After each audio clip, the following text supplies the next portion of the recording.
अस्सलामुअलैकुम दोस्तों। इर्मिया शरीफ अपने साथ एंग्री आंटी के मुफ्त मशवरों, नसीहतों और शिकायत लेकर हाजिर खिदमत है।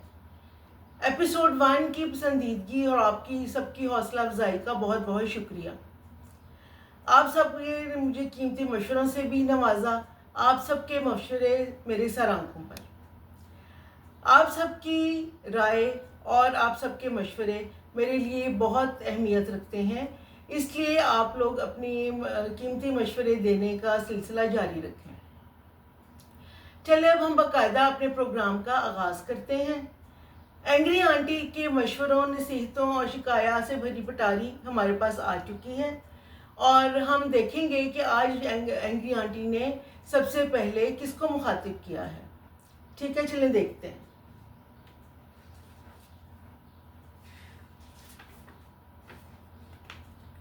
जी जनाब, ये तो काफ़ी लंबी शिकायत लग रही हैं। एंग्री आंटी ने सबसे पहले समथिंग हॉट के हसन और आमना को मुखातिब करते हुए शिकायत की है कि हसन और आमना अब कोई भी ड्रामा रिव्यू करते हुए अक्सर खुली यानी बोल्ड डिस्कशन करते हैं।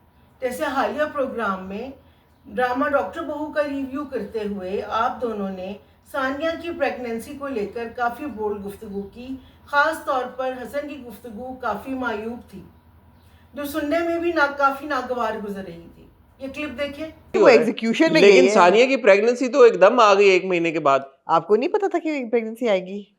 नहीं, जो मिनट उसको तो गए हुए 1 महीने से ऊपर हो गया। तो पता है महीने बाद ही चलता है ना। मैंने कैलकुलेट किया। ये बताया जरा इसकी मुझे पता था कैलकुलेशन कि आप ये मायूब सवाल उठाएंगे। मायूब क्या सवाल मैंने पूछा है? हाँ। उसने कहा फोन पे कि मुझे ऑलमोस्ट 1 महीना हो गया, अब मैं 15 दिन और रुकूंगा यहाँ हाँ, तो पे। ठीक साथ है। ही उसकी रिपोर्ट आ गई कि वो प्रेग्नेंट है। हाँ। अब आप बताएंगे ये आपने कैसे, क्यों इजी नहीं है ज्यादा ब्लड टेस्ट कराना उसके लिए?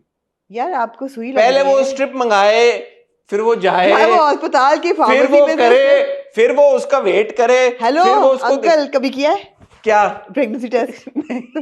एंग्री आंटी ने आप दोनों को नसीहत की है कि आइंदा ऐसे गुफ्तगू से गुरेज करें और मुफ्त मशवरा दिया है कि रिव्यू अदाकारों की परफॉर्मेंस, कहानी, तहरीर यानी राइटिंग, हिदायतकारी यानी डायरेक्शन का करें, लोकेशन और सीन्स का करें, ना कि ये फजूल और इरेलीवेंट डिस्कस करें।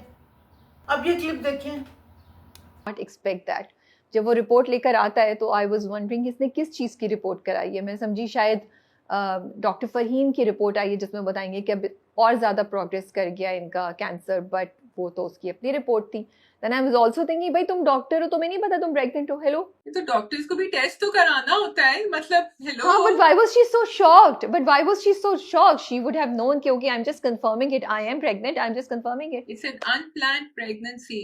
You can like have some certain symptoms that make you think you're pregnant, but you're not. And she was hoping against hope. क्योंकि देखो स्टोरी लाइन ने तो हमें hints दे दी थी। हो जाएगी, but then maybe the drama is trying to show you कि एक लड़की जो डॉक्टर बनना चाहती है या रेजिडेंसी करना चाहती है, शादी के बाद उसको क्या क्या मसले फेस करने पड़ते हैं, that of course she cannot, you know, having a child while doing your residency, while being, you know, in the practice of becoming a professional doctor, you know, आपको बहुत मसले मसाइल होते हैं, बहुत आपकी रूटीन हेक्टिक होती है। तो maybe the drama is highlighting that point. जी जनाब, राबिया मुगनी का क्लिप दिखाने का मकसद सेम टॉपिक पर रिव्यू कंपैरिजन करना है। दोस्तों, आप खुद भी देख सकते हैं कि दोनों रिव्यूज़ में कितना फ़र्क है, कौन सा बेहतर, लॉजिकल और टू द पॉइंट है। इसका फैसला आप खुद भी कर सकते हैं। जी नाजरीन, बात अभी ख़त्म नहीं हुई। हसन एंग्री आंटी ने आपके थंबनेल पर शदीद नाराज़गी का इजहार किया है। यानी थंबनेल था Hasan's unexpected and hilarious take on Sania's pregnancy. Hasan angry aunty का आपसे सवाल है कि ड्रामा डॉक्टर बहू में सानिया की प्रेगनेंसी को लेकर आपको क्या हिलेरियस लगा? क्या किसी खातून का प्रेग्नेंट होना हिलेरियस होता है? Kindly explain. हसन, आप तैयार हो जाए इसका जवाब देने के लिए और आपसे लाजमी हमें जवाब चाहिए। आप कमेंट सेक्शन में भी इसका जवाब दे सकते हैं और अपने प्रोग्राम में भी इस चीज़ की को क्लियर कर सकते हैं। अब आगे चलते हैं।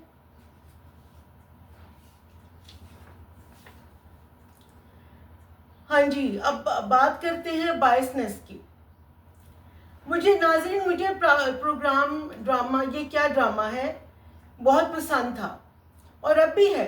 मैं बाकायदा इसे देखती हूँ।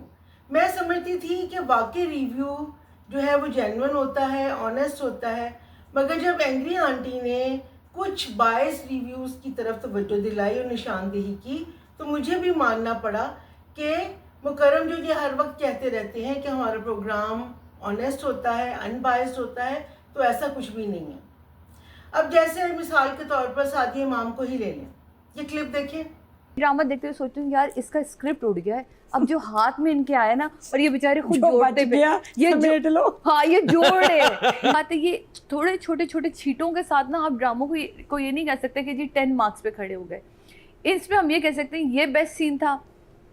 शेर दिल का जब वो मुझे स्क्रिप्ट में फ्लॉ सबसे बड़ा नजर ये आ रहा है कि वो 2-3 महीने गुजर गए, बता क्यों नहीं रही, वो हम सबको ही नजर आ रहा है। तो इसलिए मेरे हिसाब से direction and writing both, script गुम जाने के ऊपर आपके लिए 5 और डायरेक्शन आपके लिए 4, क्योंकि आप कैप्टन ऑफ द शिप। 4 और 5 सादिया इमाम ने बहुत हाथ खींच के रखा है। नहीं स्क्रीन पॉइंट। नाज़रीन, आप ये दूसरा क्लिप भी देखें। हालांकि सनम मेहंदी ज़रिए आपकी लिखाई की खूबसूरती है और महरीन जब्बार की डायरेक्शन की खूबसूरती, लिए आप दोनों एज़ यूजुअल 10 in 10 पर हैं। तो मेरी तरफ से महरीन जब्बार आप भी और सनम आप भी। इस दोस्तों, इस बात का फैसला एंग्री आंटी ने आप पर छोड़ा है कि ये बायसनेस है या नहीं। हमारे कमेंट बॉक्स में कमेंट करके हमें ज़रूर बताएं। यहाँ एंग्री आंटी ने सादिया इमाम को चंद मुफ्त मशवरे दिए हैं। नंबर 1, सादिया, रिव्यू मुख्तसर और टू द पॉइंट किया करें। हर डायलॉग और सीन दोहराना बिल्कुल गैर ज़रूरी है, लोग इससे इरिटेट होते हैं।